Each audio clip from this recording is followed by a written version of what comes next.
Hello and welcome to a special episode of Eternal Highlights.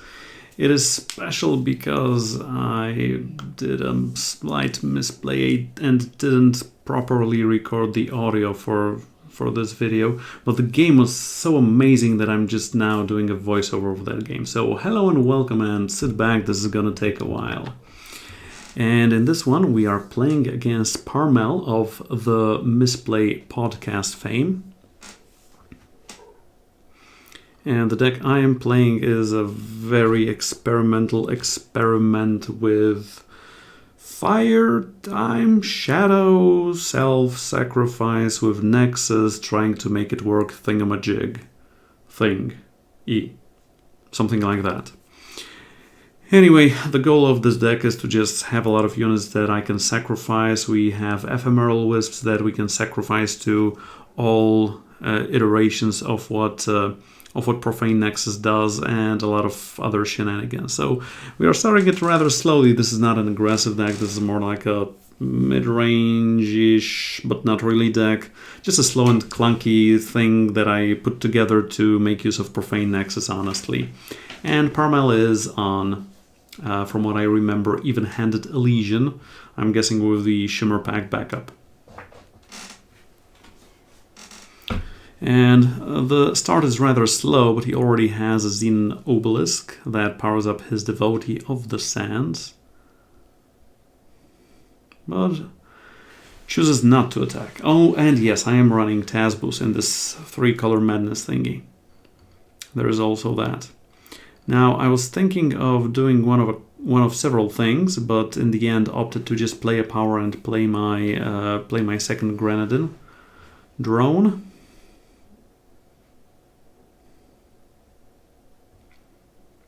And we have another Xenon Obelisk, which means each and every unit the opponent plays is gonna be huge, especially when he gets to 8 power. Oh yes, I also have the Witching Hour here somewhere, because reasons. Anyway, playing Ephemeral Wisp, number 2. But I do need to draw an additional power source for that Profane Nexus to work. And then we just need to play a lot of units, sacrifice a lot of units, play Witching Hour, win the game, maybe? At least that's the idea behind this. Unfortunately, our Ephemeral Wisp is getting equivocated into Derricathane, which is not the worst result, I guess. Right now we can just attack with all 3. This worthy cause is not doing a lot for us. I'm thinking of playing Shadowlands Guide and getting that Grenadine drone back. Just to clog the board. This is also playing 3 cards. For the sake of Witching Hour, but we're still missing 4 Shadow Influence for that. 6th power. Once again, chumpy with this one. Ooh, a 4th power. Suddenly a 4th power appears. Now this is the biggest combo. So the power we played, Unempower Ephemeral Wisp comes back into play. Then we're playing Nexus. We're sacrificing the Wisp. It goes to the Void. There is an effect on Nexus that says when you sacrifice a unit, the opponent is dealt 1 damage, you gain 1 health. We are playing a power off of those last tries, and given that we played a power, we get the Ephemeral Wisp back. And we also can attack with several units. I'm leaving one just in case. And yes, he's got the Kitty. And it is rather good that I left 2 units to protect the Nexus. And yes, I need to chumpy with both, unless he plays another equivocate. Okay, another Wisp is getting equivocated. So right now, if he attacks the Nexus, then I have no need to block. At least he's not drawing any cards off of Sodi Spellshaper. And fortunately, we are getting another Profane Nexus. Unfortunately, well, there are no more Ephemeral Wisps for us. We only have Derricathane and Rilgon's Disciple. So what I did now is sacrificed one of my Grenadine just to gain 2 health and draw 2 cards. And there is a Toctic here. And just leaving all 4 units just for blocks. I mean, this is Clog the Ground deck. And there is an even-handed Golem if you had not noticed yet. And this is the deck the opponent is playing. So chump with one, chump with the other, chump in front of it all. Toctic is getting back to us soon. In the 3/3 Temple Scribe, yeah. The junior version of even-handed golem.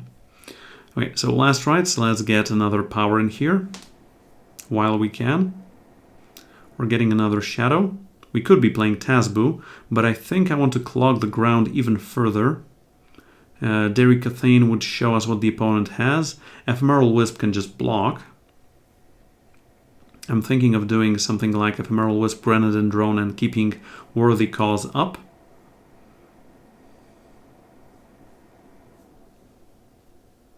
Well, Calebovitsch.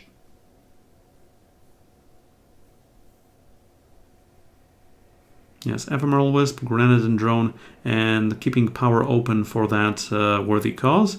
Also, Witching Hour is down to 3. There is Sodi Spellshaper number 2, targeting our thing once again, which means we're not decimating, obviously. We're sacrificing, killing one of their powerful units.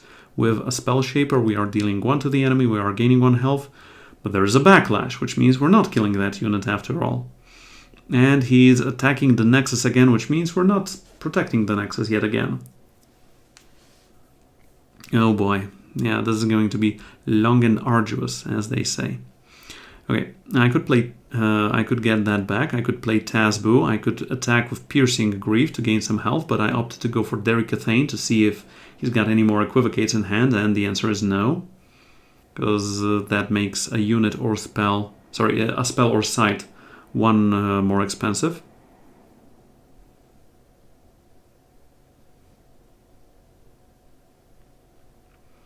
But there is Sodi's Spellshaper number 3. And we get our Tazbu back. Wait, it's not Tazbu anymore. It's Twinbrood Sauropod, the Universion version. Universal version? Something like that. Anyway, I don't want the opponent to draw any cards, so I'm just blocking with 3 of my units, and I don't care about that 5 health. I mean, we were at 31, so it doesn't matter as much. I just don't want him to draw any more cards. And this one is a problem, because when Parmele gets up to 8 power, we're just gonna have a bad time. We are just going to have a bad time, because Xenon Obelisk will not give +2/+2, but +4/+4 to all of his units. Yeah, Piercing Grief and attack. Maybe he blocks, maybe he doesn't block, who knows?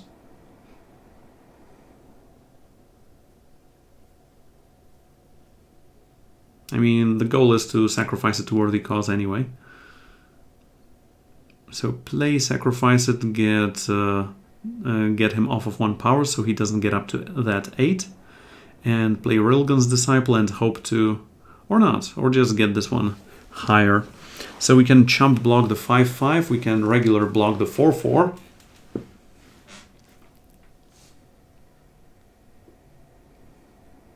And if that's it for his attacks, then we just chump the 5/5, I guess. Or double block. I forgot about that Sodi Spellshaper and didn't block. That was a small mistake. That was a small misplay here. He's playing Amber Coin to get a free 3/3. And a Nash, Desert Prince. Yeah, that one is a huge, huge pain here. So what I can do is get my Ephemeral Wisp back and just play everything that I can.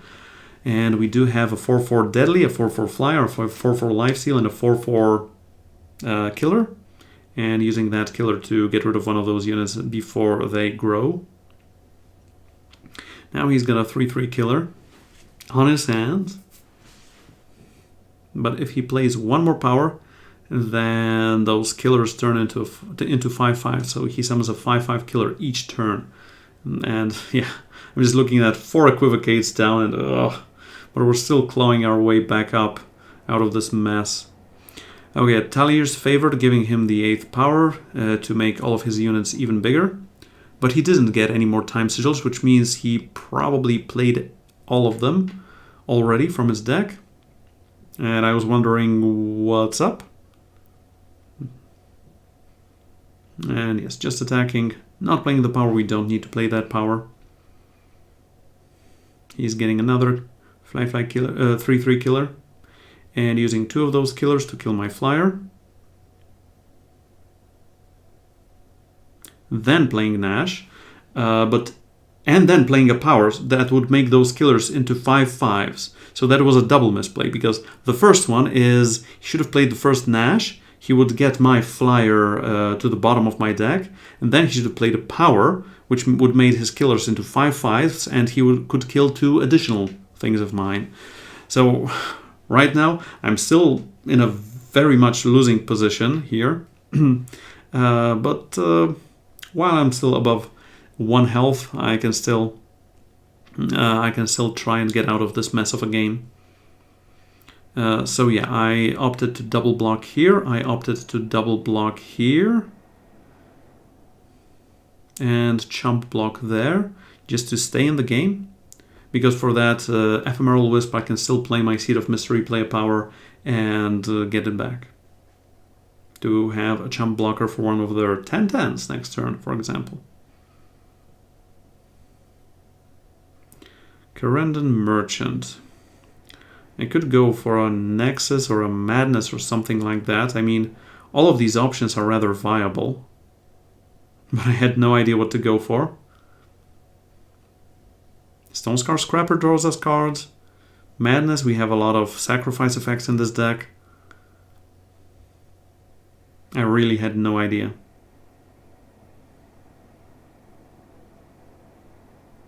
But I opted to go for Nexus number 3 because that was the pinnacle of his attacks so far. Less rights, because we can kill one of our units and get the Ephemeral Wisp back. But we're not attacking, now are we? Nope. Also, that got Parmele down to 14. Not that it matters, because he has 2 5/5 killers each turn. And he can just decimate my board. Yeah, he's killering a killer, a deadly, he's killering another deadly, sure. Then just attacking with his full force. I believe he should go face, because if he goes Nexus, I just don't do anything and have a free turn. Yeah, he's going face for a lot. I'm double blocking here. I was thinking about chump blocking the 6/6, and yes, I am doing that indeed. I don't want him to draw any more cards off of the Spell Shaper.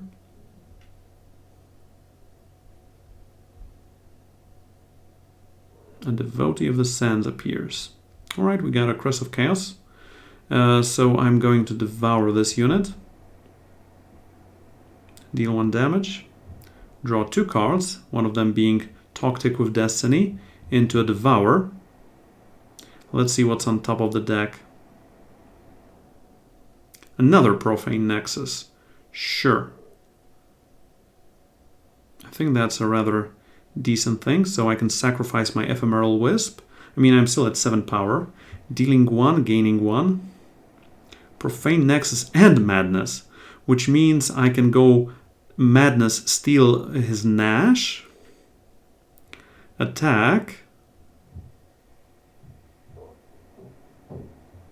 He blocks with the 5/7.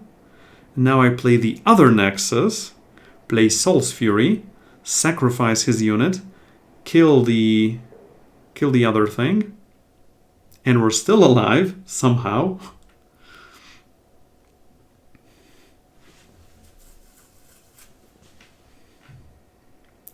Another Pride Leader, sure. That's just another unit. Xenon Obelisk number 3, and my reaction to that was, yeah. I mean, he goes face, I block here, I go down to not a lot, I go down to 1. Can I win this game? And he draws a card, oh my goodness. Piercing Grief with Destiny, that is getting played, which means we can devour it. We can draw 2 cards and 1 card off of that Destiny. That is a Devour, a Worthy Cause, and the Witching Hour. So we can play Crest of Mystery, get our unit back. I mean, obviously playing Witching Hour. Crest of Mystery getting the Ephemeral Wisp back. Sigil goes to the bottom. And Worthy Cause? Just play, not Decimate. Or do I do it on his attack to gain some health? No, I think I need to do this right now. Because then he just creates a 7/7 killer. So yeah, I'm doing that. Once again, dealing 1 damage to him. So what is he attacking now? I believe I could find a way out of this somehow, somewhere. So I want to kill this big one. I want to double block the 7/7. Or the 6/8. Why not the 7/7? I have no idea. I am gaining health off of the attack. Because I have a 4/4 life stealer. I am using Devour, so I'm gaining 2. I'm gaining 1 off of that Nexus. I also have this Madness here now. He's just wondering which unit to kill.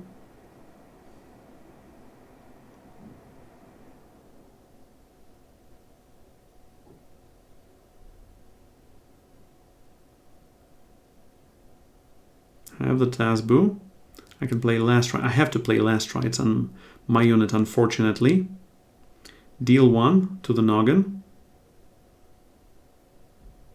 But we get to play a Wisp, and play a Wisp, and play Tazboo, and have 3 blockers to his 2 units. And we're still in it, despite being on 1 several turns ago. He's got a power and 2 big units.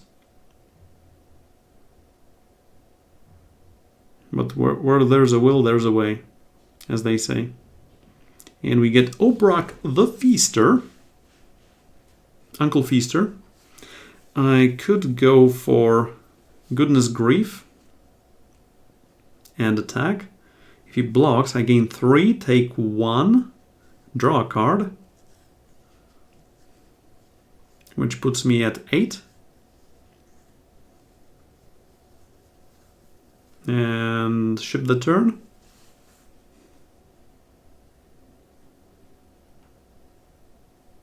Come on, come on, come on. You can almost see the finish line. Sodi Spellshaper number 4. No! Oh, on Tazboo, not an Obrak? That is bizarre. I mean, sure, he's going face here. I have to block with Obrak because otherwise he just eats himself. He gets revenge anyway. So Parmele is down to 1 unit. We have Eternal Ephemeral Wisps. Shadowlands Guide. Shadowlands Guide gives us Tactic with Destiny, because I wanted to draw a card. And then I thought, oh yeah, I'm not drawing it. And that was another misplay. Not a huge one, but a misplay anyway. Now, he's on the back foot. We have another Tazboo. We have a Madness on his unit. We can attack with a ton of stuff. So we have 4, 3, 4, and 1, and a space. And from the brink of destruction, there is a victory at the end of this. Oh my goodness. Yeah, that was an intense and an insanely intense game. But I do hope you all enjoyed it. Thank you for staying, and see you tomorrow on the next Eternal Highlights. Calebovitsch out. Dear viewer, if you enjoyed the video, then for the glory of Baleport, click on subscribe.